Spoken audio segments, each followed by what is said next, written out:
सादर जय श्री कृष्ण मित्रों, आप सभी का बहुत बहुत स्वागत है आपके अपने ही चैनल एस्ट्रो गुरुजी में।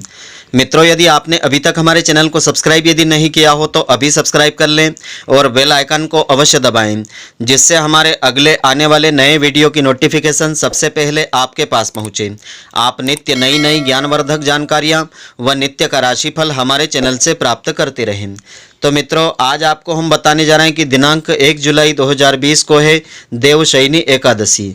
तो देवशयनी एकादशी से ही भगवान विष्णु जी योग निद्रा में चले जाएंगे। तो अगले 4 माह तक कोई भी शुभ मांगलिक कार्य संपन्न नहीं हो पाएंगे। तो इन 4 महीनों को चातुर्मास कहा जाता है। भगवान विष्णु इसके बाद देव उठनी एकादशी के दिन योग निद्रा से जागते हैं। तो देवशयनी एकादशी को हरिशयनी एकादशी भी कहा जाता है। भगवान विष्णु जी के योग निद्रा में चले जाने के बाद 4 महीनों तक शुभ मांगलिक कार्य संपन्न नहीं होते हैं। तो प्रकृति में इन 4 महीनों में सूर्य, चंद्रमा और प्रकृति का तेज भी कम हो जाता है। शुभ शक्तियों के कमजोर हो जाने पर शुभ कार्यों के परिणाम भी शुभ प्राप्त नहीं होते हैं।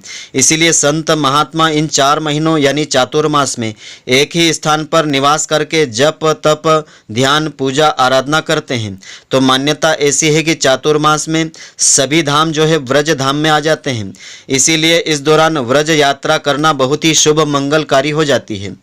तो देवशयनी एकादशी के दिन भगवान श्री हरि की आराधना करने से समस्त पाप ताप नष्ट हो जाते हैं, कष्टों से छुटकारा मिल जाता है, जो भी मनोकामना होती है श्री हरि की कृपा से पूर्ण हो जाती है। तो देवशयनी एकादशी की पुण्यदायिनी व्रत कथा इस प्रकार से है। इस दिन इस कथा को श्रद्धापूर्वक श्रवण करने से अनंत गुणा फलों की प्राप्ति होती है, धर्म अर्थ काम मोक्ष फलों की प्राप्ति हो जाती है। तो धर्मराज युधिष्ठिर ने कहा कि हे श्री कृष्ण भगवान, आषाढ़ मास शुक्ल पक्ष की एकादशी का नाम क्या है, इस व्रत के करने का क्या विधान है और कौन से देवता का इसमें इस तिथि को पूजन किया जाता है। तब भगवान श्री कृष्ण ने कहा कि हे युधिष्ठिर, जिस कथा को ब्रह्मा जी ने नारद जी से कहा था वही कथा मैं तुमको सुनाता हूँ कि एक बार नारद जी ने ब्रह्मा जी से यही प्रश्न किया था। तब ब्रह्मा जी ने उत्तर दिया कि हे नारद, तुमने कलियुगी जीवों के उद्धार के लिए बहुत ही उत्तम प्रश्न पूछा है, क्योंकि देवशयनी एकादशी का व्रत समस्त व्रतों में उत्तम व्रत कहलाता है। इस व्रत से समस्त पाप ताप नष्ट हो जाते हैं, जाने अनजाने में किए हुए पापों का भी नाश हो जाता है। जो मनुष्य इस व्रत को नहीं करते हैं वे नरक में वास करते हैं। इस व्रत के करने से भगवान विष्णु जी शीघ्र प्रसन्न होते हैं और उनकी कृपा प्राप्त होती है। इस एकादशी का नाम पद्मा एकादशी भी है। इसको देवशयनी एकादशी, विष्णुशयनी एकादशी, आषाढ़ी एकादशी और हरिशयनी एकादशी के नाम से भी जाना जाता है। तो आज मैं तुम्हें एक पौराणिक कथा सुनाता हूँ, तुम ध्यानपूर्वक श्रद्धापूर्वक श्रवण करो। तो सूर्य वंश में मांधाता नाम का एक चक्रवर्ती राजा था, जो सत्यवादी और महान प्रतापी राजा था। वह अपनी प्रजा का पालन बहुत ही अच्छी तरह से करता था। उसकी समस्त प्रजा जो है धन धान्य से भरपूर व सुखी थी। उसके राज्य में कभी अकाल भी नहीं पड़ता था। तो एक समय राज्य में 3 वर्ष तक बारिश नहीं हुई, अकाल पड़ गया। प्रजा अन्न की कमी के कारण परेशान होने लगी। अन्न के नहीं होने से राज्य में यज्ञ आदि शुभ कार्य सभी बंद हो गए। तो एक दिन प्रजा राजा के पास जाकर के कहने लगी कि हे राजन, सारी प्रजा त्राहिमाम कर रही है, सारी प्रजा दुखी है, क्योंकि समस्त विश्व का अस्तित्व तो वर्षा से ही होता है। तो वर्षा के अभाव से राज्य में अकाल पड़ गया है और अकाल से प्रजा मर रही है। इसलिए हे राजन, कोई ऐसा उपाय बताइए जिससे कि प्रजा की यह दुख तकलीफ दूर हो जाए। तो राजा मांधाता ने कहा कि आप लोग ठीक कर रहे हैं, वर्षा से ही अन्न पैदा होता है और आप लोग वर्षा न होने से बहुत दुखी हो रहे हैं। मैं आप लोगों की तकलीफ़ों को समझता हूँ। ऐसा कह कर के राजा कुछ सेना साथ में लेकर के वन की तरफ प्रस्थान कर गए। वह अनेक ऋषियों के आश्रम में भ्रमण करते हुए अंत में ब्रह्मा जी के पुत्र अंगिरा ऋषि के आश्रम में पहुँचते हैं। वहाँ राजा ने अंगिरा ऋषि को प्रणाम किया। मुनि ने राजा को आशीर्वाद दे करके उनसे आश्रम में आने का कारण पूछा। राजा ने हाथ जोड़ करके विनीत भाव से कहा कि हे भगवान, सब प्रकार से धर्म पालन करने पर भी मेरे राज्य में भयानक अकाल पड़ गया है। इससे मेरी प्रजा बहुत ही दुखी हो गई है, कष्ट पा रही है। तो राजा के पापों के प्रभाव से ही प्रजा को बहुत तकलीफ हो रही है।